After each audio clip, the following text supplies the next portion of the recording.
Moon splitting miracle जो है वो एक ऐसी चीज है जो मुझे लगता है मून तो अर्थ के आधे साइड पे हमेशा विजिबल रहता है, तो उसका कोई भी आज तक हम लोगों को कोई भी ऑब्जर्वर क्यों नहीं मिला, जबकि उस समय पे चाइनीज जो थे वो बहुत अच्छे ऑब्जर्वर थे।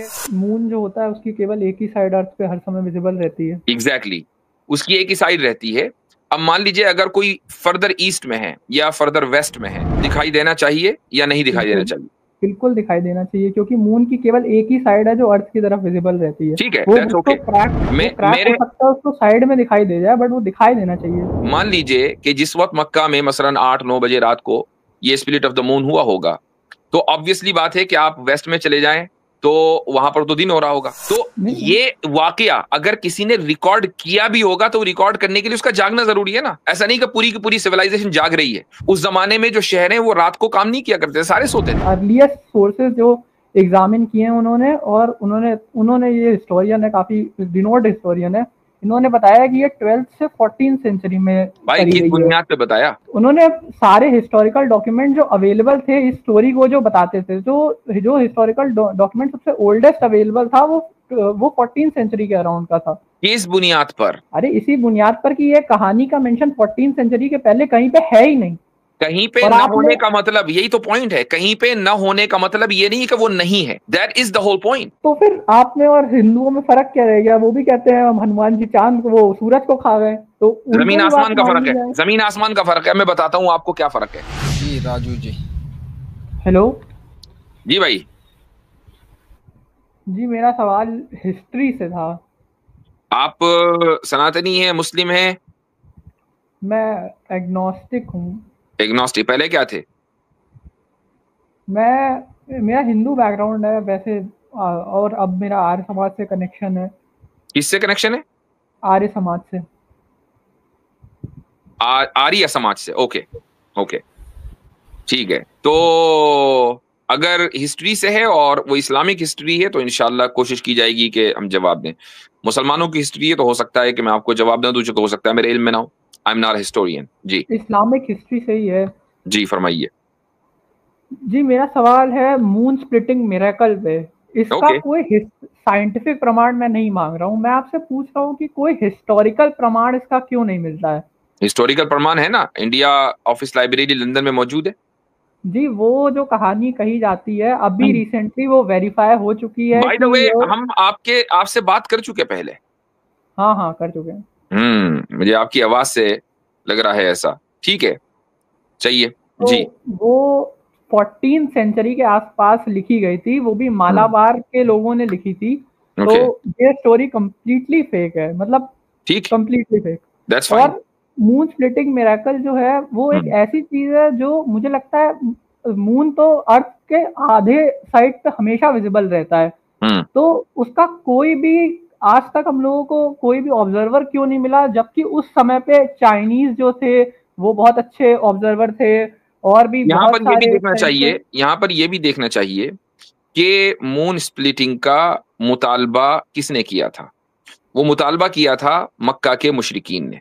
इस बात की, ये हमारी इस्लामिक लिटरेचर के अंदर ये बात मिलती है कि मौजिजा यानी मिरेकल का मुतालबा जिस कौम ने किया है उसी कौम को के लिए वो मिरेकल होगा। भाई जिस कौम को पता ही नहीं है या मुतालबा ही नहीं किया, उसको अगर वो चीज नजर आ जाएगी तो उसके लिए क्या उसका यानी यानी जो मकसद उससे हासिल किया जा रहा है वो मकसद तो हासिल नहीं होगा। मान लो चाइनीज को नजर आ जाता, रशियन को नजर आ जाता, अब वो पूरी जिंदगी यही रह उस और कम्युनिकेशन है नहीं, तो पूरी जिंदगी उनके यहाँ ये रहता है कि यार ये स्पिरिट हुआ था क्यों, ये हुआ क्या है।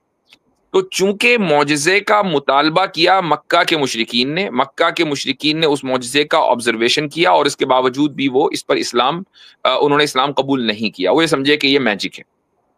तो ये भी हमारे यहाँ एक पोजीशन मिलती है। दूसरी बात ये भी है कि आप ये देखें कि जो जब मून स्प्लिट होता है तो आप मान लीजिए ले लें, गेंद ले लें आप, ठीक है। अगर आपने उसको स्प्लिट किया और आप उसको एक तरफ से देख रहे हैं तो क्या आपको उसका स्प्लिट होना नजर आ जाएगा अगर आप जो दूसरी तरफ लोग हैं उनको? मून जो होता है उसकी केवल एक ही साइड अर्थ पे हर समय विजिबल रहती है। एग्जैक्टली उसकी एक ही साइड रहती है। अब मान लीजिए अगर कोई फर्दर ईस्ट में है या फर्दर वेस्ट में है और ये देना चाहिए उसको, दिखाई देना चाहिए या नहीं दिखाई देना चाहिए? बिल्कुल दिखाई देना चाहिए, क्योंकि मून की केवल एक ही साइड है जो अर्थ की तरफ विजिबल रहती है। ठीक है, वो दैट्स उसको ओके। क्रैक हो सकता है, उसको साइड में दिखाई दे जाए, बट वो दिखाई देना चाहिए। एक चीज ये, और दूसरे ये कि टाइम, मान लीजिए कि जिस वक्त मक्का में मसलन 8-9 बजे रात को ये स्प्लिट ऑफ द मून हुआ होगा, तो ऑब्वियसली बात है कि आप वेस्ट में चले जाएं तो वहां पर तो दिन हो रहा होगा, वहां तो मून नजर ही नहीं आएगा। अगरचे मून है दुनिया में नजर, लेकिन वो विजिबल नहीं होगा। और अगर आप ईस्ट में चले जाएं तो सारे धुंध पड़े हुए होंगे। तो ये वाकया अगर किसी ने रिकॉर्ड किया भी होगा तो रिकॉर्ड करने के लिए उसका जागना जरूरी है ना। ऐसा नहीं कि पूरी की पूरी सिविलाइजेशन जाग रही है। उस जमाने में जो शहर हैं वो रात को काम नहीं किया करते, सारे सोते थे। ये सारे के सारे पॉसिबिलिटीज अपने जहन में रखनी जरूरी है। इसलिए अगर आपसे कोई ये कहे कि जी मुझे हिस्टोरिकल रिकॉर्ड चाहिए, तो हिस्टोरिकल रिकॉर्ड के न होने की इतनी सारी पॉसिबिलिटीज हमारे पास हैं। फिर आप ये कह रहे हैं कि भाई ये जो इंडिया ऑफिस लाइब्रेरी में जो रिकॉर्ड रखा हुआ है उसके बारे में तहकीक हो गई, ये तहकीक किसने की, किस बुनियाद पे की, जरा वो बताएं। ये तो आपने दावा कर दिया, व्हाट इज द प्रूफ? आपने अच्छा हजरत, ये भी तो है इसमें, एक मिनट है राजू भाई, इसमें ये भी तो है कि कितनी देर के लिए हुआ, ये वो सारी चीजें हैं, ये सारी पॉसिबिलिटीज हैं। लेकिन अभी आपने कहा कि नहीं जी वो रिसर्च कर ली, किसने रिसर्च की है, उसका प्रूफ क्या है और किस बुनियाद पर रिसर्च हुई है? रिसर्च हुई है, ये एक मिनट में नाम बता रहा हूँ किसने करी है। ये जो रिसर्च हुई है ये सेबेस्टियन आर फ्रांस ने करी हुई है। अभी क्या कहते हैं, अर्लीस्ट सोर्सेज जो एग्जामिन किए हैं उन्होंने, और उन्होंने ये हिस्टोरियन है, काफी रिनोड हिस्टोरियन है, इन्होंने बताया कि ये 12th से 14th सेंचुरी में भाई किस बुनियाद पे बताया? उन्होंने सारे हिस्टोरिकल डॉक्यूमेंट जो अवेलेबल थे इस स्टोरी को जो बताते थे, जो हिस्टोरिकल डॉक्यूमेंट सबसे ओल्डेस्ट अवेलेबल था वो 14th सेंचुरी के अराउंड का था। किस बुनियाद पर? अरे इसी बुनियाद पर कि ये कहानी का मेंशन 14th सेंचुरी के पहले कहीं पे है ही नहीं। कहीं पे न होने का मतलब, यही तो पॉइंट है, कहीं पे न होने का मतलब ये नहीं कि वो नहीं है। That is the whole point. अगर कोई चीज कहीं हमें हिस्ट्री में नहीं मिलती है, इसका मतलब ये नहीं होता कि वो नहीं है। ना दलील ना होना उसके ना होने की दलील नहीं है। तो फिर आप में और हिंदुओं में फर्क क्या रह गया? वो भी कहते हैं हम हनुमान जी चांद को, वो सूरज को खा गए, तो जमीन आसमान का फर्क है, जमीन आसमान का फर्क है। मैं बताता हूं आपको क्या फर्क है, और इस मौजू के ऊपर मैंने पहले बात भी की है। मुझे एक बात बताइए कि कॉस्मोस में स्टार्स और प्लेनेट का स्प्लिट होना, क्या ये एक रियलिटी नहीं है which is going on right now? देखिए स्प्लिट होता है ना तो सब खत्म होता ही है हो ना, जाता है उसके आसपास। नहीं होता है ना। स्प्लिट होना टकराकर या किसी भी वजह से एक रियलिटी है which is right now happening. लाखों करोड़ों स्टार्स और प्लैनेट्स अभी भी स्प्लिट हो रहे हैं as I am speaking to you. हो रहे हैं कि नहीं हो रहे? स्प्लिट हो रहे हैं, वापस नहीं जुड़ रहे, हो रहे हैं ना, वापस जुड़ रहे हैं, स्प्लिट हो रहे हैं, सारा काम चल रहा है। मुझे बताइए कि पूरी कायनात में कोई बंदर किसी स्टार को खा रहा है इस वक्त? वही तो मैं कह रहा हूँ। नहीं तो अभी ये जमीन आसमान का फर्क हो गया। आपने खुद मान लिया कि splitting of stars and planets अभी हो रहे हैं। एक चीज ऐसी है जो पॉसिबल है, कॉन्स्टेंटली हो रही है। सिर्फ फर्क क्या हुआ? फर्क ये हुआ कि मेरे और आपके कहने से नहीं हो रही है। ठीक है, रसूलुल्लाह सल्लल्लाहु अलैहि वसल्लम के कहने से चांद के 2 टुकड़े हुए, लेकिन चांद का या किसी भी प्लेनेट का 2 टुकड़े होना पॉसिबल है। जो चीज पॉसिबल है वो हुई। हनुमान का या किसी भी बंदर का किसी प्लेनेट को खाना पॉसिबल नहीं है। ये फर्क है। अगर है तो मुझे बताइए कौन सा बंदर इस वक्त कौन से प्लेनेट को खा रहा है। हम मान लेंगे, चलो भाई उसको भी मान लेते हैं, इसको भी मान लेते हैं, दोनों को मान लेते हैं। मैं तो मानते ही नहीं हूं उसको। मैं तो आप दोनों को इक्वेट ना करें, दोनों को इक्वेट ना करें। एक चीज पॉसिबल है, दूसरी इम्पॉसिबल है। इंसान के जैसे चांद का 2 भागों में टूट जाना पॉसिबल नहीं हो सकता। ये आप कह रहे हैं ना पॉसिबल नहीं हो सकता। अभी आपने मान लिया कि पूरी दुनिया कायनात में इस वक्त यूनिवर्स में कितने ही प्लैनेट्स और स्टार्स इस वक्त 2 टुकड़े हो रहे, 2 नहीं 1000 टुकड़े हो रहे हैं उनके। इंसान के कहने से नहीं हो रहे हैं। बस यही फर्क है ना, वो आपके और मेरे कहने से नहीं हो रहे। लेकिन अगर वो इंसान खुदा का भेजा हुआ, वो इंसान अगर खुदा का भेजा हुआ नुमाइंदा है, तो जिस खुदा ने इस कायनात को बनाया है, वो उसके कहने से कायनात के टुकड़े क्या कायनात को तबाह भी कर सकता है।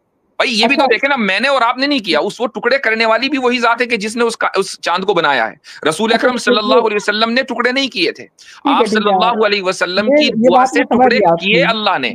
तो जमीन आसमान का फर्क है भाई। तो आप ये बताइए, क्या ये जो कहानी थी ये सच थी कि झूठ थी? कौन सी कहानी? ये जो इंडिया में किसी राजा ने देख लिया। मैं तो बता रहा हूं कि मेरे हिसाब से तो वो पॉसिबल है। क्योंकि इस वक्त कायनात में हजारों जगह टुकड़े हो रहे हैं, ठीक है, मेरे हिसाब से तो पॉसिबल है। आप मुझे ये सबूत दें कि उस वाकये को कि एक राजा ने बाकायदा देखा, आपकी इंडियन गवर्नमेंट ने बाकायदा उस राजा की बनाई हुई मस्जिद को नेशनल आर्काइव में वो आर्कियोलॉजिकल सर्वे ने उसको टेक ओवर किया हुआ है, उसको प्राउडली पूरी दुनिया के अंदर बयान किया जाता है कि 626 AD में ये मस्जिद बनी है, अरबिया के बाहर दुनिया की सबसे पहली मस्जिद है। तो what I am trying to say कि उस राजा ने जो देखा वो बिल्कुल पॉसिबल है। अब अगर किसी डॉक्यूमेंट के ऊपर कोई रिसर्च है तो वो रिसर्च मुझे आप रेफरेंस के साथ पेश करें, हम उसको चेक कर लेंगे।